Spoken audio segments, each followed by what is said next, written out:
What might we use instead of a histogram? This says this is where a stem and leaf plot has an advantage. Guys, I'm going to read these instructions, but to be honest, as a math teacher, I read these instructions and I'm like, what the heck is it saying? But it's really easy to just do it, okay? So we'll read the instructions. You have the instructions there, but I think the actual doing will hopefully make it make sense. It says the stem of the graph will always consist of the digits to the left of the rightmost digit. Oh my gosh, okay. So the leaf will always be the rightmost digit. What? Okay. Sometimes it's necessary to modify the method of choosing the stem if a different class width is desired. I'll talk about that in a second. Write the stems in a vertical column in increasing order. So we're going to have the leftmost digits going from high to low here. And we're going to draw a vertical line to the right of it. And then we're going to write each of those rightmost digits to the right to make a leaf. When we write it, we have to write in ascending order. So that means low to high. We'll make a note of that. And then when you notice data is really bunched or there's a lot of them, sometimes we need to split the stems. Will somebody, because I will forget, will somebody remind me to come back and show you that, okay? It won't make sense to show it to you now because you don't even know what a stem and leaf plot is, but this is what I'm talking about. I think that the stats book always likes us to think about fast food when we're in class. All right, the following data represents the number of grams of fat in breakfast meals offered at McDonald's. Does anybody openly admit that they eat McDonald's? Do you eat breakfast at McDonald's? Right, McGriddle, like the worst thing. All right, so what we have here is we have a range, right? What's the lowest amount of fat grams? 3, what is that, like a breakfast parfait maybe, right? And then what's the highest amount of fat grams?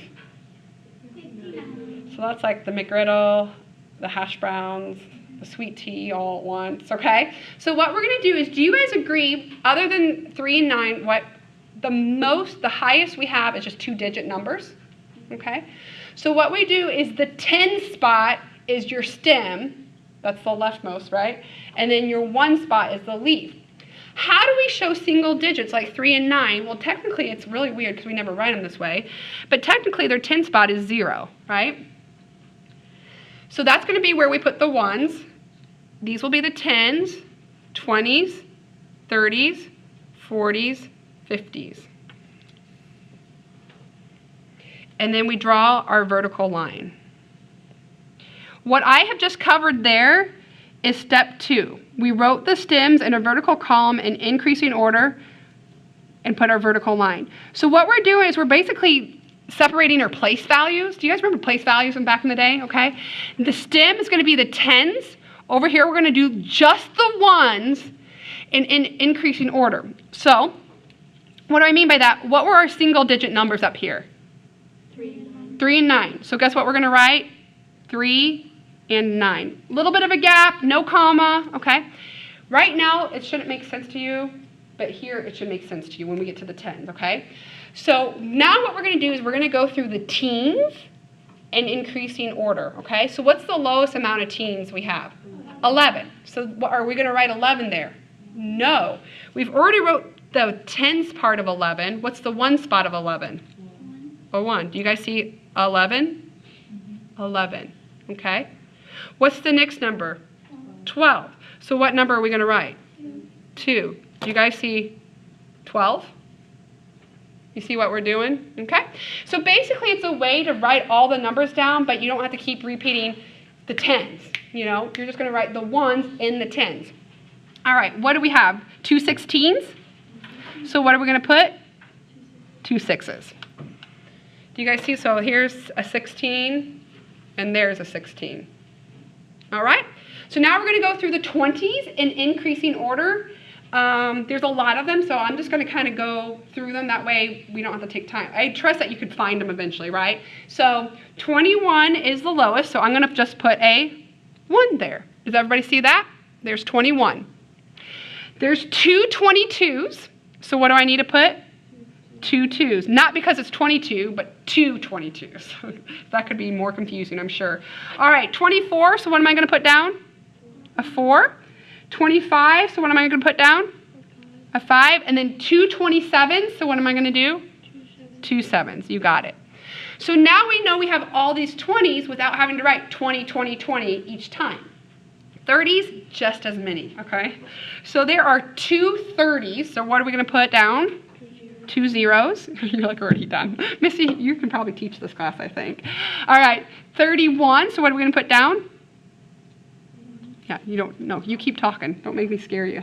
All right, 2 32. So what are we going to put? 2 2s. 36. A 6. And then a 37. A 7. Does everybody see what we're doing? And like I said, I'm just going a little bit quicker, but we're just scanning through all these fat grams. So that 37 I just wrote down is right up here in the right corner. So I have 37. All right. 40s, I don't think there's hardly any 40s. What was there? 46? So we'll just put a 6 there. And then, believe it or not, there's 3 things in the... does anybody know how many total fat grams you probably should have in a day? I almost want to Google it because I'm sure hitting, what do we hit, 51, 55, and 59 in one meal is probably not the best for us. Will you Google that for the 2,000 calorie diet or whatever it is? So we have a 51, so I'm going to put a 1 there. We have a 55, so I'm going to put a 5. And then we have a 59, so I'm going to put a 9. Okay? Do you guys kind of see a bar graph? Like, what if I did this? Can you tell me which of these categories had the most amount of fat grams? The 20s and the 30s, right? So you still see the height, like the most frequent, but guess what? You can still count and see. You can still see the individuals. I can say, guys, how many times did 27 show up? Twice, okay? So you still have the grouping. A little bit convenient because you don't have to write 20 every time, 30 every time. You still see the majority of stuff. All right. What's another way you can do stem and leaf plot? You can use it for comparisons. So there's actually side-by-side stem and leaf plots. What would I do? And I don't write this down. But what you would do is you would write another vertical line. So say, anybody eat Taco Bell breakfast? You guys, you're missing out. You are missing out. Oh my gosh, the Crunch Wrap for Taco Bell. You guys know what the Crunch Wrap is? It's like the crispy with the flat tortilla over it. So it's like double-decker thing. They have it for breakfast, and it's stuffed with scrambled eggs and cheese, some kind of sauce, and sausage, and it has a grilled tortilla. Oh, man, I'm going to market Taco Bell to you all the rest of the semester. So what do we do then? The stem would still stay the same, and then we would do its fat grams off to the left. Okay? So then that way you could say, oh, well, comparatively, Taco Bell has more in the 40s and 50s, so it has fattier breakfasts or whatever it may be. All right? Let me go to the page 91. Did you find it yet? Yeah, 44 to 78. Okay, so for a typical day, you're supposed to have 44 to 78 fat grams. You can go to McDonald's and eat your amount of fat grams in one meal, your breakfast. Ooh. I do it all the time, though. It's probably not good. Okay. And I guess it's not page 91, because I was going to... 81. Is it 81? I thought they had a split one. It's 82. Okay. It's page 82. So right here, guys, I didn't realize... I think they talk about maybe split ones there, but... Yeah. So we're going to make this 82 if anybody actually follows along in their book. The split stems, I'm going to show you how it works, because you might get one in your homework, just so you know what to do. So ours wasn't horrible, but you notice how the 20s and 30s were getting kind of long? And so you're like, I don't know if I want all of them in one big row. A split stem looks like this. So it's kind of hard because I have so this is the same amount of data, but notice how your 10s and 20s got really lengthy. So what they did is they kind of used normal rounding rules. What they did was they said anything 4 and below goes in the first row, so like 11 to 14 goes in the first row, and anything 5 and above, so 15 to 19, went into the second row for the ones. You guys see that? So they basically split it right here, and then they split it right here. 4 and below, leave it alone, 5 and above, give it a shove from rounding, okay? That's all they're doing. So they're saying, okay, 20 to 24 can go on one level, but 25 and higher will go on the next level. And then 30 to 34 can go on one level, 35 and higher can go up, and so forth, all right? And the whole point of that is that your data doesn't start getting unnaturally wide, okay?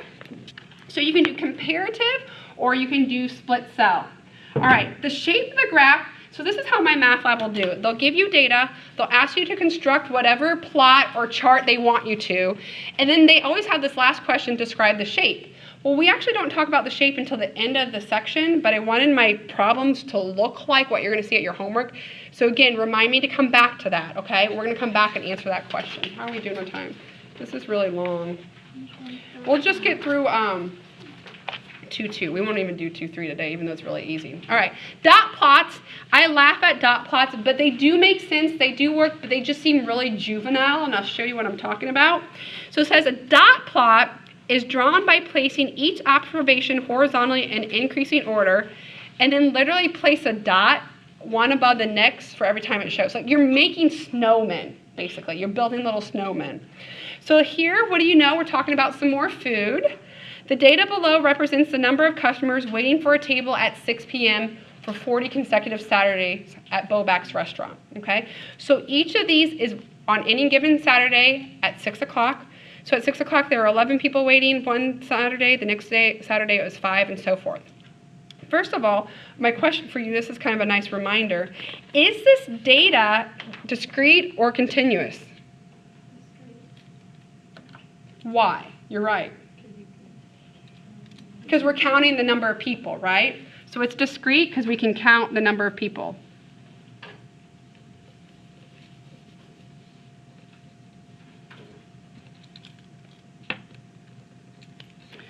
What about the number of calories, or excuse me, the number of fat grams for McDonald's breakfasts?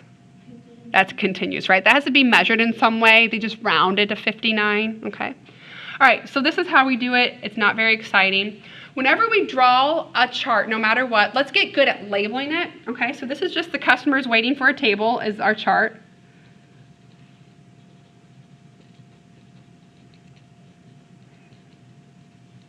Customers waiting for a table. We're going to draw our vertical axes down here. This is going to represent the number waiting. And this isn't practical, guys, if you have a large range. So like with the fat grams that we had, we probably wouldn't use that. We would probably use a stem and leaf plot. So how do we do this, guys? What's the lowest amount of customers waiting for a table? 3. So we're going to mark 3. All the way up to what? What's the highest amount? 14, which isn't too big of a span, so let's just count by ones, okay? So we'll have 3, 4, 5, 6, 7, 8. I don't know why I'm counting out loud. You guys can do.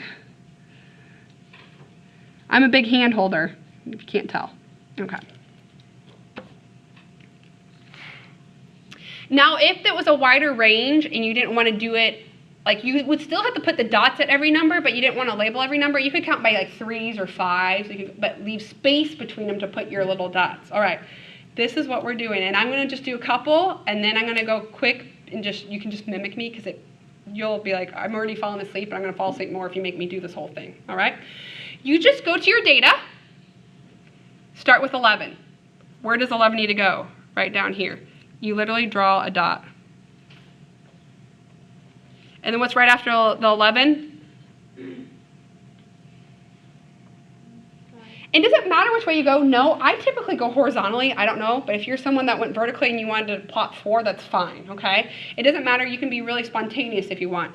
But the next number is 5, so what am I going to do? I'm going to plot a dot at 5. What's my next number? So guess what I'm going to do? I'm going to make a snowman. There he is, right above 11.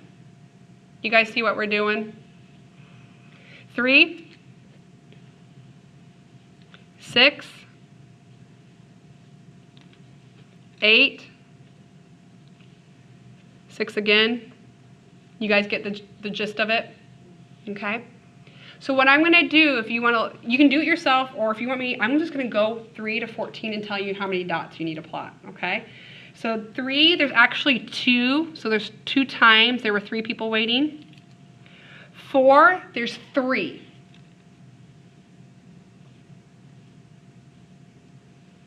5, there's 3.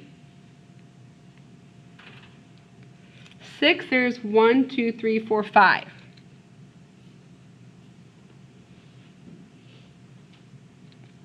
7, 7, there's 4. 8, there's 8, I believe. 1, 2, 3, 4, 5. Yep, there's 8. So make 8 snowman tall.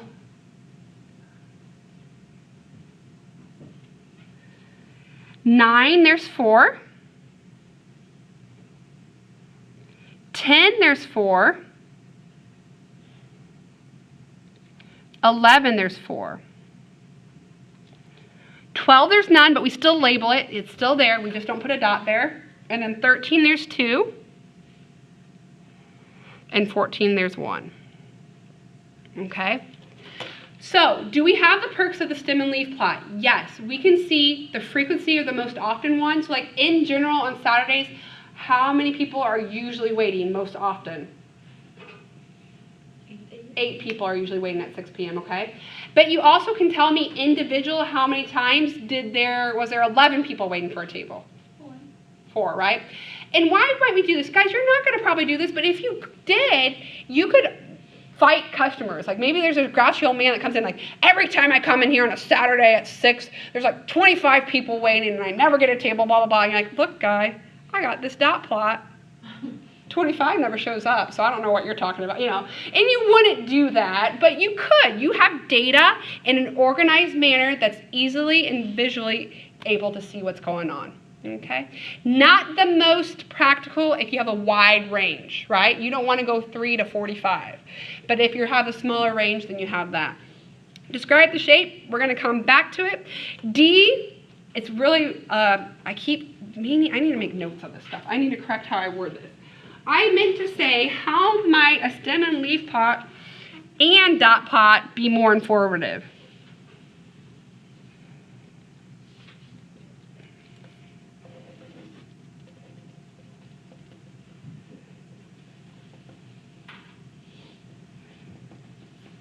What do we get out of dot plots and stem and leaf plots that we couldn't see in histograms? More like the individual numbers. More individual data, or more individual numbers, right? You can see, you can see individual data numbers. But you still have the benefit of grouping and seeing highest frequency like a histogram shows you, okay?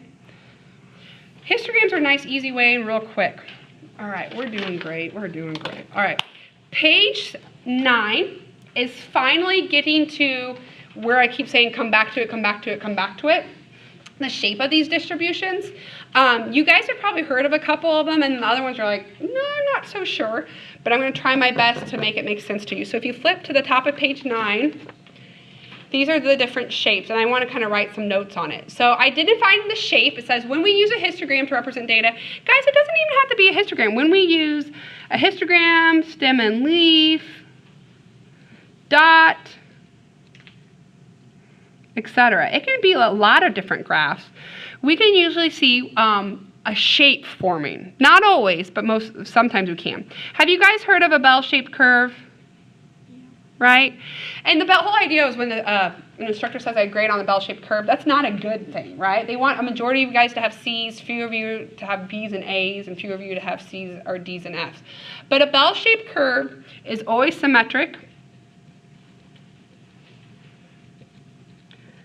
High in the middle, low on tails. These are called your tails when you kind of gradually drift down, okay? So a bell-shaped curve is also called a normal curve. Until chapter 7, we're going to be calling it a bell-shaped curve. In chapter 7, we'll call it a normal curve. It's always symmetric where that high point is in the middle and the low points are on the tails. What's it mean for something to be uniform? Straight and a rectangle. Yeah.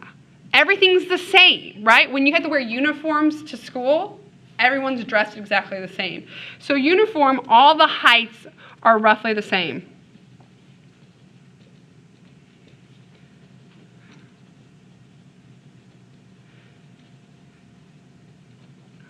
All the heights, my handwriting's getting a little creepy there. Okay, all the heights are roughly the same. This is an example of a perfectly uniform one. Do they have to be perfectly straight across? No, they might just be like, just off by a little bit. But in general, they're all about the same height. So that's why I put the word roughly in there. All right, these are probably the most common, the left skewed and the right skewed, okay? The right skewed, this is called the tail. And where is the tail located? On the right. That's how you remember the skewness. The tail is on the right. I even have to stop and think about it myself. So a majority of the data is clumped on the left, but there's a few things that kind of pull it off to the right, and so that's why it's skewed to the right. And notice that same example goes with number 4, right? This is called left skewed. Where is that tail located? You got it. Tail is on the left. And again, that means a majority of the data is on the right, but there's a few low things that are pulling us down to the left. All right, so we're going to skip backwards. What page did we have to go to? Page 7 first?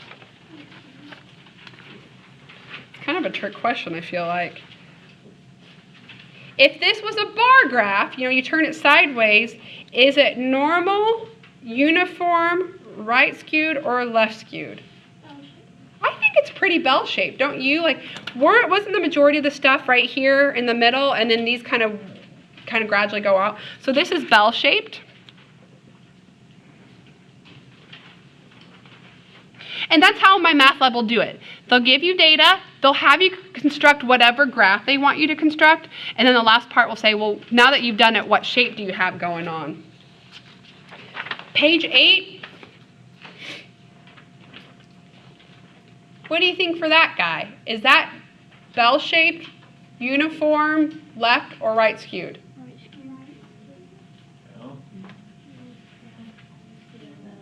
I would probably say bell. I would say, you almost can argue everything. Other than 8, everything's mostly uniform, But I say in general, we kind of go high and then we kind of go low again. Granted, we have not anything here. I think if you put right skewed or bell shaped there, I would accept either one, okay?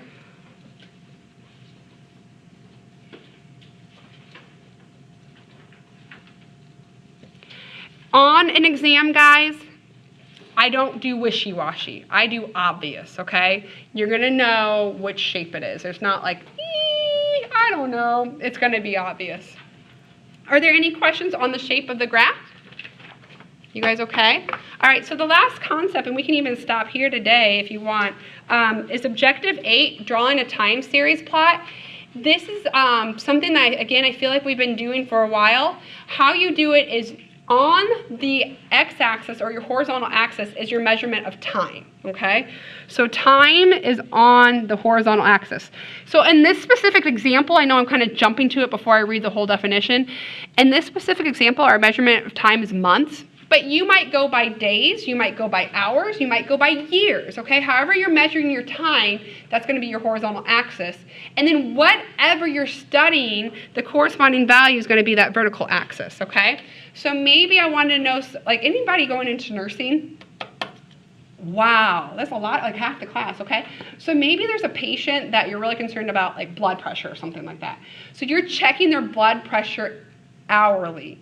You could do a time series plot of their blood pressure, okay? So at this time, this is what our BP was. The next hour, this is what it was, and so forth. I just think of even with contractions, right? Contractions, as minutes go by, they're measuring the strength of that contraction, and it looks exactly like that. Has anybody been to a pregnancy, a labor and delivery experience of it? I got to go and see it when my sister, did you see a niece or nephew being born, or? Yeah, it's pretty cool. And so I got to go see it, and then so I wasn't scared when I had a kid, because I was like, hey, I can handle this. My sister can, right? So what this is, it's BP stock closing price. So it says in 2010, there was an explosion on a BP oil rig. Does anybody remember that? You were there. Not when it happened, but when all the oil washed up. So you got to witness just basically the pollution of the ocean. Yeah, we still have blankets and stuff with oil stains on them from it. Unreal. Gross. So what is that, like 8 or 9 years ago, right? So the following data actually represents the closing price of the BP stock. So in general, it's going to be okay, but when something like that happens, it just plummets because they don't know the state of BP at that point. So notice what they did from January to December. They plotted the closing prices. So you'll notice all these little points, guys, should represent the closing prices, okay? And then once you plot your closing price, like if you were drawing this by hand, you just draw straight lines and you connect the dots. Are you guys all too young for Pee Wee Herman? Anybody who know Pee Wee Herman?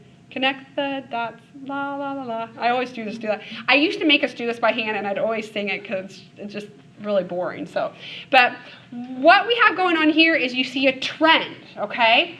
What's happening is where it drops drastically is the month when the explosion occurred, right? So if you look at this, guys, you would notice that we're kind of just staying around, a little bit of dip, that's okay, a little bit dip, but then you notice like these drastic drops.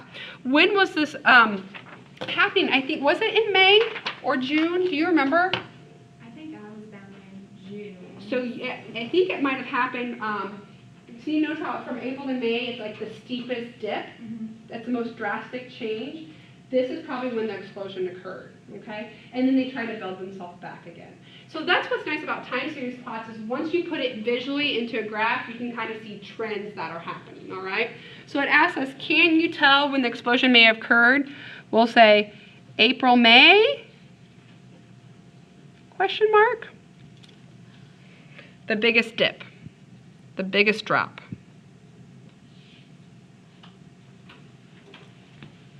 Oops, I want that to.